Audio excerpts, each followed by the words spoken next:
ಎಂದೋ ಯೋಚಿಸಿ ಮಹಮಾಯೆ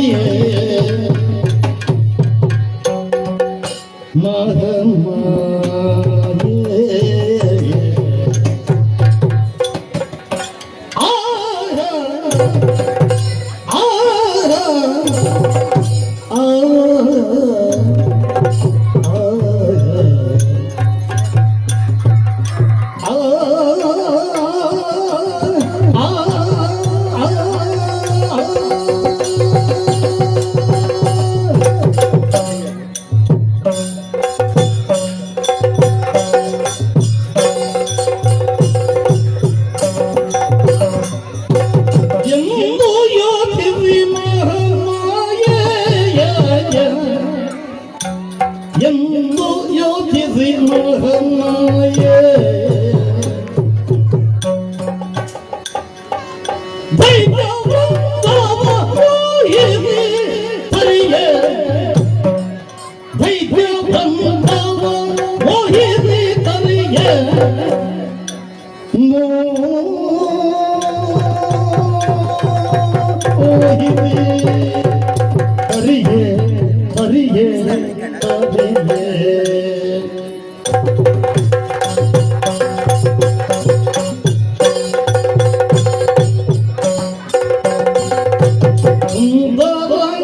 ಸುಂದರಂಗವರ್ಧಂದು ಕೌಶಿಕೆಯಾಗಿ ಸುಂದರಂಗವರ್ಧಂದು ಕೌಶಿಕೆಯಾಗಿ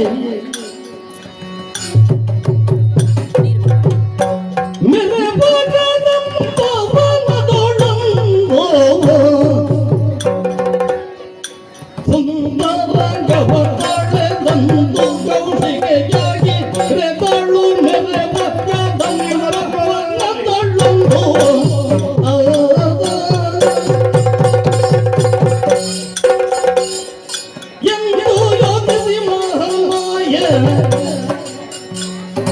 ಎಂದು ಯೋಚಿಸಿ ಮಹಮಾಯೆ ದೈತ್ಯ ಬಂಧವ ಮೋಹಿರಿ ತರಿಯೆ ದೈತ್ಯ ಬಂಧವ ಮೋಹಿರಿ ತರಿಯೆ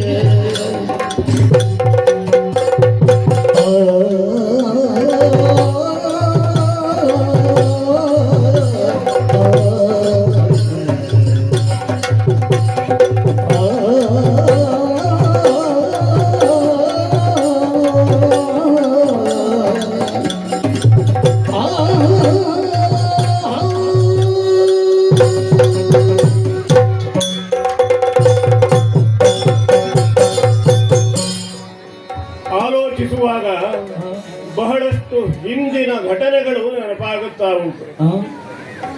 ಕಲ್ಪಾಂತ್ಯದಲ್ಲಿ ಜಗತ್ತೆಲ್ಲ ಜಲಮಯವಾದಂತಹ ಸಂದರ್ಭದಲ್ಲಿ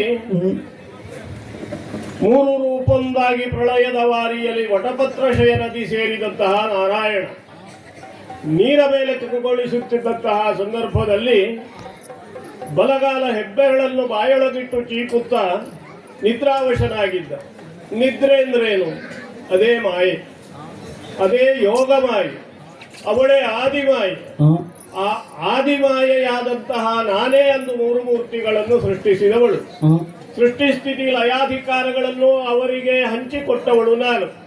ಪ್ರಪಂಚ ಮುನ್ನಡೆಯಬೇಕು ಎಂಬ ಕಾರಣಕ್ಕಾಗಿ ಇದಕ್ಕೊಂದು ವ್ಯವಸ್ಥೆಯನ್ನು ನಿರ್ಮಿಸುವುದಕ್ಕೆ ಸೃಷ್ಟಿಕರ್ತನಾದಂತಹ ಬ್ರಹ್ಮ, ಪಾಲನಾಕರ್ತೃವಾದಂತಹ ನಾರಾಯಣ, ಲಯಕರ್ತೃವಾದಂತಹ ಪರಮೇಶ್ವರ ಅವರವರ ಕಾಯಕಗಳಲ್ಲಿ ಅವರು ತೊಡಗಿಸಿಕೊಂಡದ್ದೇ ನನ್ನ ಆದೇಶದಂತೆ. ಆ ಕಾರಣಕ್ಕಾಗಿಯೇ ದುಷ್ಟನಾದಂತಹ ಮಹಿಷಾಖ್ಯ ಹುಟ್ಟಿಕೊಂಡಾಗ ಜಗತ್ತೇ ತಲ್ಲಣಗೊಂಡಿತ್ತು. ತಾನು ಮಾಡುವಂತಹ ಕಾರ್ಯದಿಂದ ಇಂದ್ರಲೋಕದಲ್ಲಿ ದೇವೇಂದ್ರಾದಿಗಳು ಭಂಗಪಟ್ಟಾಗ ಅದನ್ನು ಪರಿಹರಿಸುವುದಕ್ಕೆ ಅಷ್ಟಭುಜೆಯಾಗಿ ನಾನು ಕಂಗೊಳಿಸಿದವಳು. ಅವಳೇ ಮಹಾಮಾಯೆ. ಆದಿಮಾಯೆಯಾಗಿದ್ದಂತಹ ನಾನು ಇವರೆಲ್ಲರ ಶಕ್ತಿಯನ್ನು ಕ್ರೋಢೀಕರಿಸಿ ಒಮ್ಮೆ ವಿಭಜನೆ, ಆಮೇಲೆ ಪುನಃ ಕ್ರೋಢೀಕೃತವಾಗಿ ಅಷ್ಟಭುಜೆಯಾಗಿ ನಾನು ಕಂಗೊಳಿಸಿದವಳು. ದುಷ್ಟ ಮಹಿಷನನ್ನು ವಧಿಸಿದ ಮೇಲೆ ಮಹಾಮಾಯೆ ಎಂದು ಕರೆಸಿಕೊಂಡಂತಹ ನಾನು ಈಗ ಯೋಚಿಸಬೇಕಾದಂತಹ ಪ್ರಸಂಗ ಬಂತು. ಶುಂಭರಿಶುಂಭರು ಮಹಿಷದಾನವನಿಗಿಂತಲೂ ಅದೆಷ್ಟೋ ಪಾಲು ವಿಶೇಷವಾದಂತಹ ಶಕ್ತಿ ಸಾಮರ್ಥ್ಯಗಳನ್ನು ಹೊಂದಿದವರು ವ್ರತಪಾಲಕರು. ಆದ್ದರಿಂದ ಈ ಶುಂಭನನ್ನು ನಿಶುಂಭನನ್ನು ಇವರ ಅನುಯಾಯಿಗಳನ್ನು ವಧಿಸಬೇಕು ಅಂತೇಳಿ ಆದರೆ ಶಕ್ತಿಯ ಮುಖೇನ ಕಷ್ಟವಾದೀತು, ಹೆಚ್ಚು ಸಮಯ ಬೇಕಾದೀತು. ಆದ್ದರಿಂದ ಯೋಚಿಸಿದಂತೆ ನನಗೊಂದು ಪರಿಹಾರ ಏನು ಅಂತೇಳಿ ಕಂಡುಕೊಂಡೆ. ನಾನು ಮಾಯೆಯಾದಂತಹ ಮಾಯಾ ರೂಪಿಣಿಯಾದಂತಹ ಶಕ್ತಿ ರೂಪಿಣಿಯಾದಂತಹ ದುರ್ಗಾ ರೂಪಿಣಿಯಾದಂತಹ ನನ್ನ ದೇಹದಿಂದ ಕೋಶಗಳಿಂದ ಹೊರಬಂದಂತಹ ಒಂದು ತೇಜಸ್ಸನ್ನು ಕ್ರೋಢೀಕರಿಸಿ ಕೌಶಿಕೆ ಎಂಬ ನಾಮವನ್ನು ಪಡೆದು ನಾನು ಈಗ ಕಂಗೊಳಿಸಿದ್ದೇನೆ. ಸೌಂದರ್ಯವತಿಯಾದಂತಹ ನನ್ನನ್ನು ಕಂಡಾಗಲೇ ಕಾಮ ಉಕ್ಕೇರ್ತದೆ. ಅದು ರಕ್ಕಸರು ಷಡ್ವೈರಿಗಳಿಗೆ ದಾಸರು. ಷಡ್ವೈರಿಗಳನ್ನು ತನ್ನ ಅಂಕಿತದಲ್ಲಿಟ್ಟುಕೊಂಡು ಮೆರೆದರೆ ಅದು ಶುಭವಾಗುತ್ತದೆ, ಒಳ್ಳೆಯ ಫಲವನ್ನು ನೀಡುತ್ತದೆ. ಆದರೆ ಕಾಮ, ಕ್ರೋಧ, ಲೋಭ, ಮೋಹ, ಮದ, ಮತ್ಸರಗಳಿಗೆ ದಾಸರಾಗಿ ಬದುಕುವಂತಹ ರಕ್ಕಸರನ್ನು ವಧಿಸುವುದಕ್ಕೆ ಅದೇ ಆ ಷಡ್ವೈರಿಗಳಿಗೆ ದಾಸರಾದಂತಹ ಅವರನ್ನು ಯುಕ್ತಿಯಿಂದಲೇ ನಾನು ನನ್ನಲ್ಲಿಗೆ ಕರೆಸಿಕೊಂಡು ಅವರನ್ನು ವಧಿಸಬೇಕು. ಆದ್ದರಿಂದ ನಾನೇ ರಕ್ಕಸರ ಬಳಿಗೆ ಹೋಗಿ ಅವರನ್ನು ವಧಿಸುವುದಲ್ಲ, ನಾನಿದ್ದಲ್ಲಿಗೆ ಅವರನ್ನು ಬರಿಸಿಕೊಳ್ಳಬೇಕು. ಸುಂದರಾಂಗವನ್ನು ತಳೆದಿದ್ದೇನೆ, ಕೌಶಿಕೆ ಎಂಬ ಹೆಸರನ್ನಿಟ್ಟುಕೊಂಡಿದ್ದೇನೆ. ಇಂತಹ ಸುಂದರಾಂಗಿಯಾದಂತಹ ನಾನು ಈ ಕದಂಬವನದಲ್ಲಿ ಪ್ರತ್ಯಕ್ಷಳಾದ ತಕ್ಷಣವೇ ಏನಾಯಿತು? ಸೂರ್ಯನಿಗೂ ಪ್ರವೇಶಕ್ಕೆ ಅಸಾಧ್ಯವಾದಂತಹ ಈ ವನ ಈಗ ಹೇಗೆ ಕಾಣುತ್ತಾ ಉಂಟು? ದಿನಕರ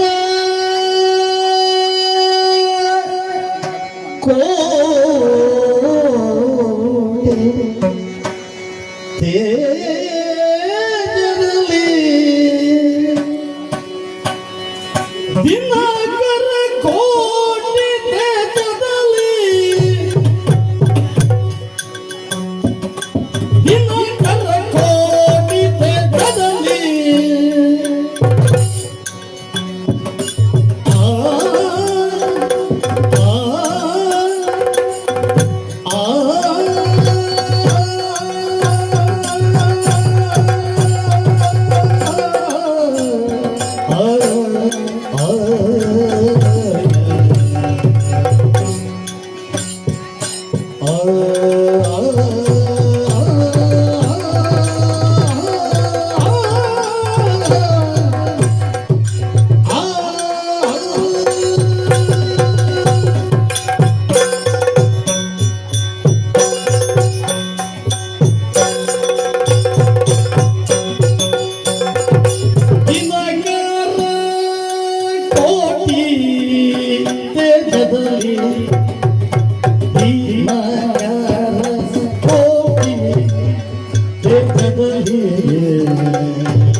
ಮನವ ಮೋಹಿಸುವ ಗಗನವ ಪಡುತ್ತಲೇ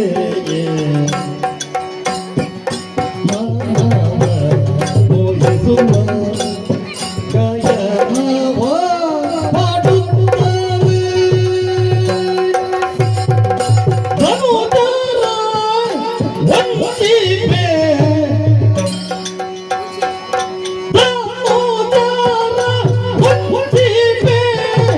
Yang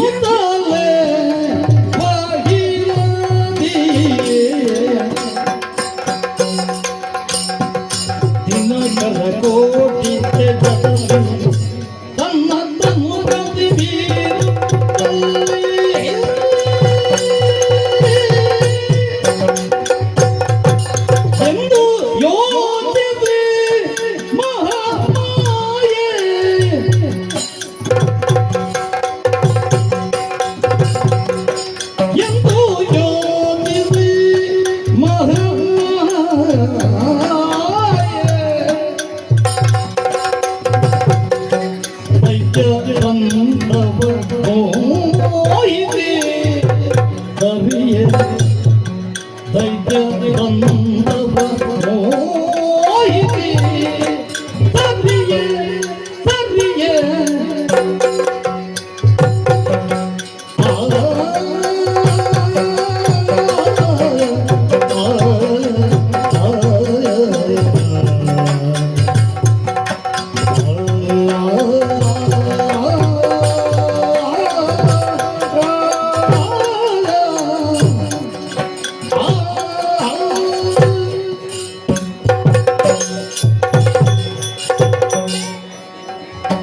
ಕದಂಬ ಕಾಂತಾರ ಬೇರೇನೂ ಇರಲಿಲ್ಲ ಅಲ್ಲಿ.